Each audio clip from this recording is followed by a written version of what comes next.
Bueno, seguimos nosotros, hasta las 12 del mediodía tenemos mucho aquí en la televisión pública, Mañanas Públicas, y ya está con nosotros la licenciada Daniela Furtz. Dani, muy buen día, ¿cómo va? Muy buen día, Maru, ¿cómo estás? Bienvenida, feliz primavera, que ayer no nos vimos. Feliz primavera, qué lindo, ¿no? Lindo, lindo. Hoy un poquitito de lluvia, pero bueno, la verdad que el día de ayer se portó bien y pudimos celebrar y festejar también el Día del Estudiante, fue ayer. ¿Usted estudia todavía?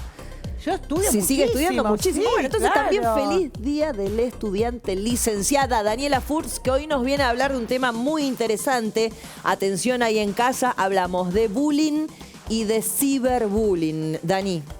Bueno, este es un tema que yo creo que es tan importante concientizar por los efectos terroríficos que tiene.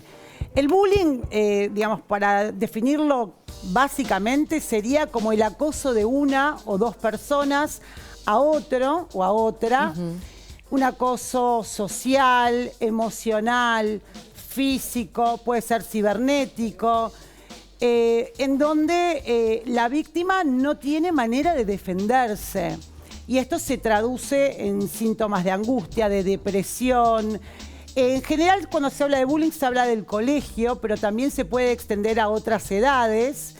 Y la realidad es que muchas veces esto no se visibiliza porque la persona que sufre bullying le da vergüenza o tiene miedo que si denuncia esta situación, después va a ser 10 veces peor. Más fuerte ese acoso. Además hay una tendencia al aislamiento, ¿no? Por parte de estas personas que sufren el bullying. En general, la persona que sufre bullying, como no tiene esos recursos en ese momento para defenderse, tienden a aislarse, a angustiarse, a deprimirse y a no usar la palabra como recurso para ir solucionando este problema. Ahora, para esta situación tenemos un especialista buenísimo, un excelente colega, un psicólogo, Flavio, que nos vamos a encontrar ahora, Flavio Calvo, que lo vamos a escuchar y tenemos 1000 preguntas para hacerle. Claro que sí. Flavio Calvo, muy buenos días. Mariela Fernández, Daniela Furtz, te saludamos. No sé si ahí estás. ¿Cómo estás? Bienvenido a Mañanas Públicas. Hablamos de bullying, de ciberbullying. Muchas gracias. Gracias, Mariela. Gracias, Daniela. Un placer estar con ustedes. Gracias. Preguntarte, al menos por mi parte, porque me quedé sorprendida cuando leía un poco al respecto de que el bullying ya se empieza a dar de manera física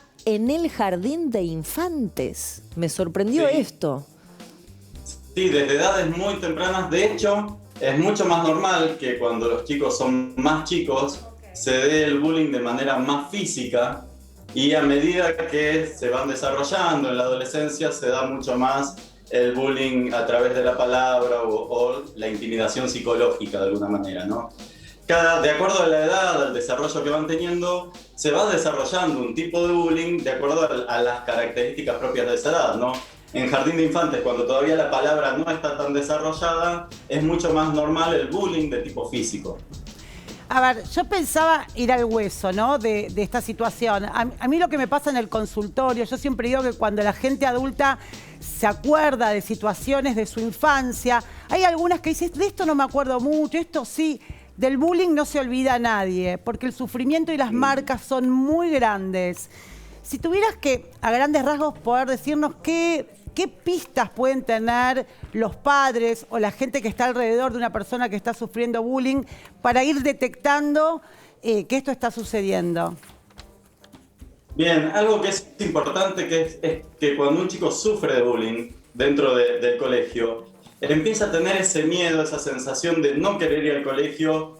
Como digo muchas veces, no esa falta de ganas de ir al colegio normal, que todos los chicos la tienen, sino que empieza a sentir a la hora de ir al colegio dolores de estómago, molestias, empieza a demostrar dentro del ambiente de la casa algunas cuestiones de tristezas o de querer estar aislado, temas que no quiere hablar. Y ahí es importante entonces poder estar presente y poder prestar atención, escuchar qué es lo que este chico está transmitiendo, ¿no? Se transmite mucho más, vos lo sabés, a través de lo no verbal, ¿no? Exacto. Y hay actitudes, formas que van a mostrar que están en una circunstancia que no quiere atravesar.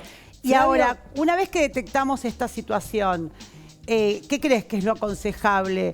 Aparte, obviamente, de tratar de abrir el diálogo y la escucha a nuestros hijos, ir a hablar con los padres de quien creemos o de quien sabemos que son los que están instigando, o al colegio, a la institución.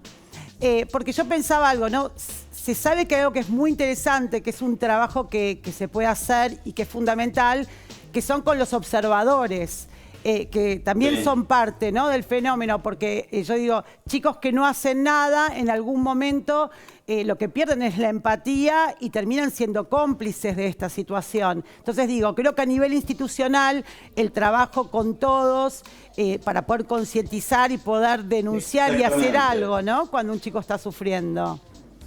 Sí, hay algo que es importante, ¿no? Hay distintos actores dentro del bullying, está el hostigador, está la víctima, hay un montón de testigos de todo tipo, pero además de todo esto está las personas de la escuela, están las familias, está la sociedad en general. El bullying es un problema sistémico, no es un problema de un chico contra otro, tiene un montón de factores.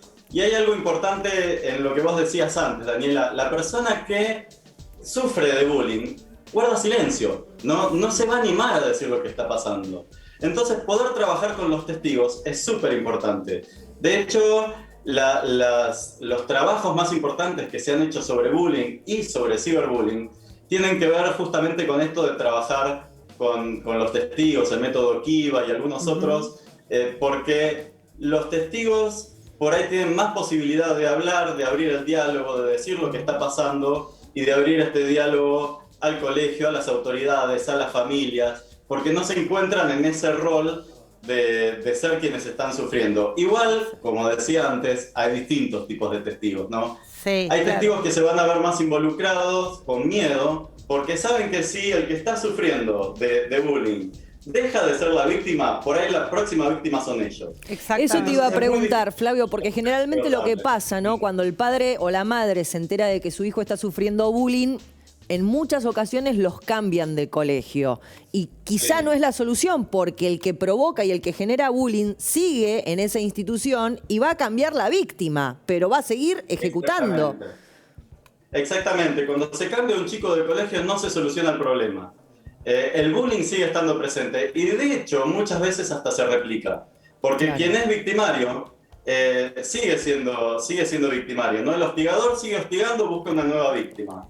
Y quien fue víctima puede tomar dos caminos también. Seguir siendo víctima en este nuevo colegio o convertirse, he visto muchos casos donde dicen a mí ya no me molestan más y se convierten en nuevos hostigadores, ¿no?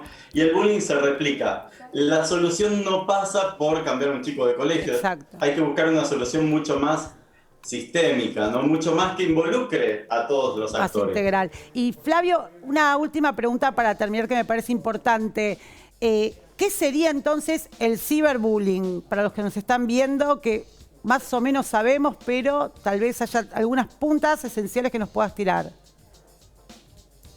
Bien, en un momento se hablaba del ciberbullying como algo que era la continuación del bullying que pasaba en el colegio, ¿no? Hoy se habla del ciberbullying con algo con características muy diferentes porque ya creció tanto que tomó características propias. Es esta misma intimidación de la que vos hablabas al principio, pero a través de la computadora, del celular, de internet, y tiene características propias porque en esto de trabajar a través de la compu, del celular, puedo atacar desde el anonimato. La viralidad que tiene es diferente. Claro. Si yo estoy en un aula, por ahí molesto a otra persona con 40 chicos alrededor y este chico se va a su casa y sale del ambiente de hostigación.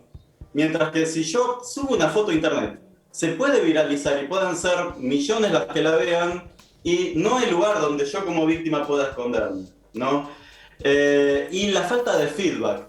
Yo si soy un hostigador por ahí empiezo a molestar a otra persona y veo que se enoja o veo que se entristece y esto que las neuronas espejo hacen que yo vea la emoción de la otra persona y la replique y de alguna manera diga, bueno, paro acá.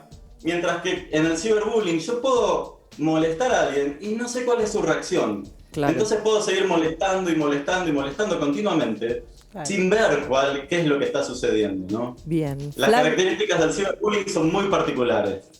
Flavio Calvo, muchísimas gracias por este contacto. Vamos a seguir, obviamente, tratando y abordando este tema que tan presente, ¿no? Está sobre todo en los niños y adolescentes. Muchísimas gracias, Flavio Calvo, licenciado. Muchas gracias a ustedes. Gracias. Gracias, Dani, también. Gracias. Cambiamos de tema ahora y nos metemos de lleno con la comida.